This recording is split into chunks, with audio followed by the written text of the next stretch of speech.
Hello बच्चों, let's see this question. The question says smoke is precipitated by the option A cortical precipitator, option B colloidal precipitator, option C natural precipitator and option D Planck's precipitator.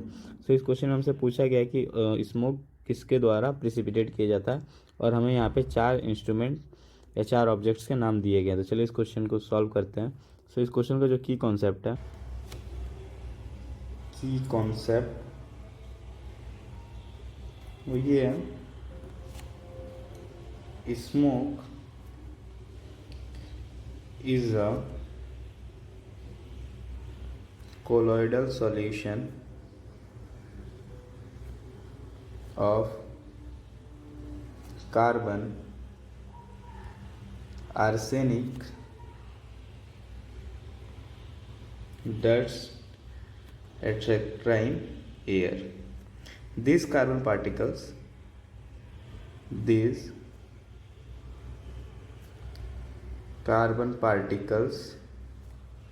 precipitated in direct contact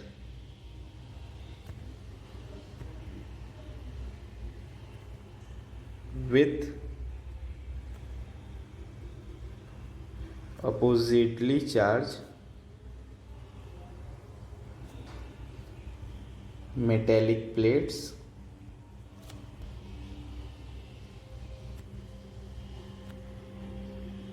for separation in smoke and the gases which evolved from the chimney,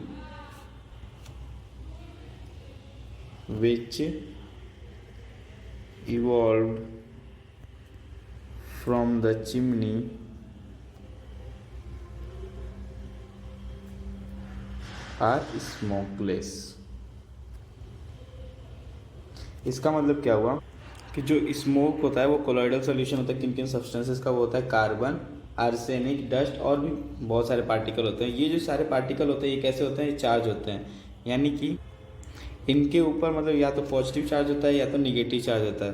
तो जो हमारा filter होता है, जो प्रिसिपिटेटर होता है, उसमें बहुत सारे मेटेलिक प्लेट्स लगे होते हैं, उन पर अलग अलग चार्ज होते हैं. मान के चलिए इस पर पॉजिटिव चार्ज, इसमें निगेटिव चार्ज है.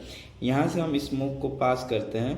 जब ये स्मोक इधर से इधर पास होता है तो जिन इन पार्टिकल्स के ऊपर चार्ज होता है तो ये अपने अपोजिटिवली चार्ज पार्टिकल्स के ऊपर अट्रैक्ट हो जाते हैं मेटेलिक प्लेट्स के ऊपर. अगर मान के चलिए कोई पार्टिकल है जिससे पॉजिटिव चार्ज है तो वो निगेटिव प्लेट पे जाके चिपक जाएगा, और जिसमें निगेटिव चार्ज है वो पॉजिटिव प्लेट पे जाके चिपक जाएगा.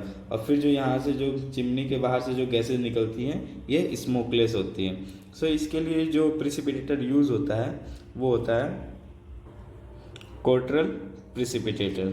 सो this precipitation is called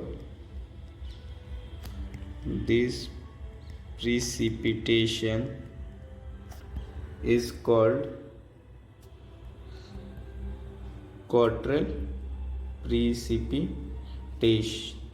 प्रिसिपिटेटर. So यहाँ से हमारा जो ऑप्शन है वो करेक्ट होगा. So the final answer to this question is option number A.